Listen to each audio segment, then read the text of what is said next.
Hello, all you people. I hope you don't mind. This is a longer episode today, as you can tell from the little timestamp here below. But uh, I'm going to be reading off a script, so to help me kind of situate here. So I've been told a couple of times that y'all I need to make a last week video, basically, and I totally agree. As of today, I'm recording this Tuesday the 20th, and I'm due Sunday the 25th, which is 5 days.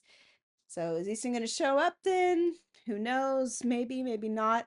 I am a centimeter dilated and baby is low, so things are looking forward for sure. However, there are a lot of feelings going on in the house, so let's talk about it. So Austin and I cannot wait to welcome our firstborn home, but we're also both pretty nervous. I think all first-time parents typically are. We've got a long way to go in terms of feeling ready, not just in having the home feel like it's ready. You can see my little bassinet here, but mentally for us as well. So Austin, I think it's just that he's never really been around babies before, so what he's expecting, I don't think he even knows. I, however, am ready for the baby part. I grew up watching and helping with my littlest brothers during middle and high school, and I still remember it, so I'm good on the baby aspect. The pain part, however, of childbirth, I missed out on that as a kid, so I have no idea what to expect aside from pain. And who knows if I will even have very much of it. I have no idea. Probably should have done some kind of birthing classes, but I didn't. But I've done some research. So let's look at the research. I know there are three stages to labor: the contractions, the actual baby birth, and then the placental labor. But otherwise, I've just been kind of reading up on what's to be expected before and during active labor. For the most part, it'll be a bit different from person to person, but obviously, the biggest thing is to count the contractions in terms of timing and watch for water breakage, of course. That's how I know, okay, time to go to the hospital. And I've also learned that there are different types of contractions. The first one most moms experience are those Braxton Hicks. Those happen anytime, pretty much during pregnancy. They don't mean too much in terms of birthing, but they're kind of like a good little warm up walk before you run. And I myself kind of stopped feeling them entirely after just the second trimester, and I only had it a few times. So it doesn't mean much in terms of birthing, but you know, it's nice to know that it exists so that you don't freak out. And then after that, I've also learned about prodromal contractions. I don't even know that I'm pronouncing that correctly, but it's not quite the labor you get when you're about to give birth, but it may come right before. So this one can be really painful and it'll also help dilate the cervix. Then obviously the labor contractions hit. And that one everybody knows about for the most part.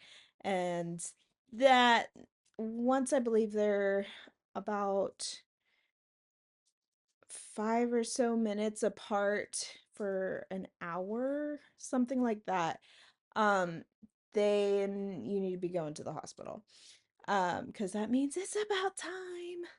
And they will send you home if it's not time yet, which, if you live far from the hospital, can be problematic, especially if it's late at night. So, you know, be sure that you're ready to go, especially if you live further away from the hospital. I'm lucky I do live further away from my hospital, but my mom lives like very close. So if I do go in too early, I already told her I'm going to be stopping by and saying hi at 2 a.m. or whatever time it is, just in case, something like that happens, which I mean is totally something that could happen because, especially for first time, I feel like you're just never quite sure and you're always a little on edge. You're like, okay, is it coming or not, you know? So, yes, after, you go to the hospital, you have the baby, um, there are post-birth contractions. So that's the start of the uterus going back to size because it's a dinner plate size is what everybody always refers to it as. Um, Basically an injury. It's big. It's huge. It's your whole stomach basically is your uterus right now, and it's got to go back to the size it was before. So that can be painful, and of course, before it starts going back to size, it'll be you'll give birth to the placenta, because yes, you do birth this placenta after the baby. So I got all this information from the wide web and my Flow app. So some things could be not quite right, but this is the general consensus that I've seen throughout my research. So, how am I feeling a week out? Great.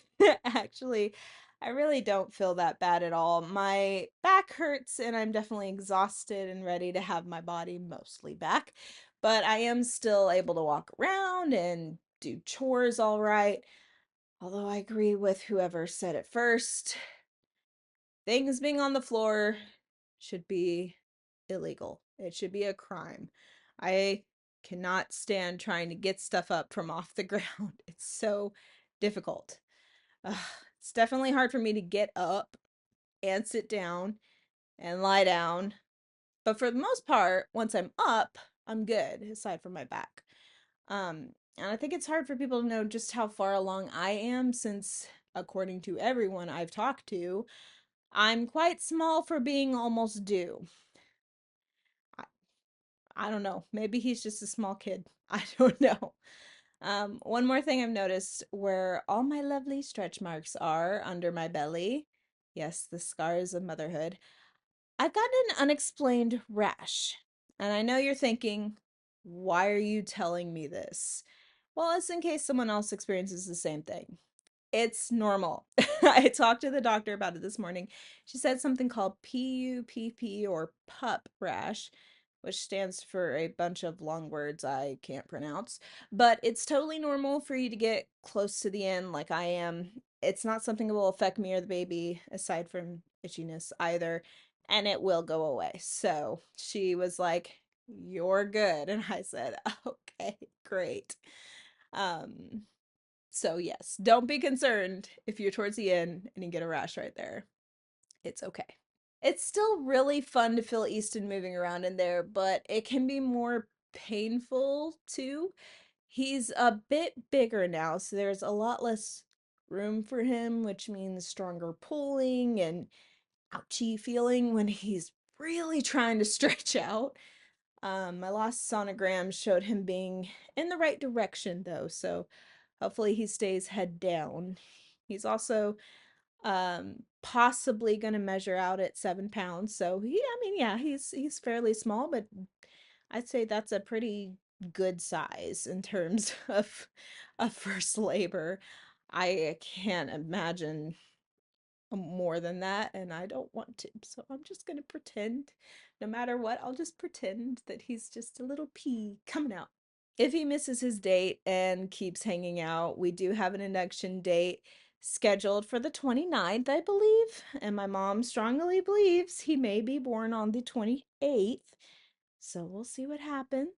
Austin's got a new job, and though he has a very odd schedule that I can't keep up with, it's also got him working most of the days the baby could be born in terms of the due and induction dates. And since it's a new job, of course, he doesn't qualify for paternity. But you know what?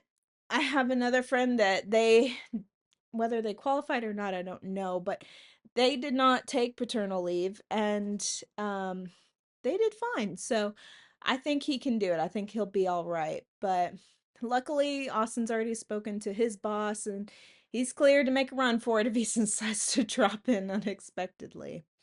So like I said at the beginning, I know this video was a lot longer than my vlogs usually are, but we're almost to baby time, y'all, so I think it's worth it. And this is going to be so much fun. And no worries, I don't plan to upload the birth or film it at all. But I will film around it. You will get to see the baby in the hospital and being home, and we'll see how long I get to keep doing these little videos. It was going to be fun, and I hope I get to continue for a while. So thanks so much for watching. I do have one more video planned before baby gets here, so keep an eye out. See you next time. Bye.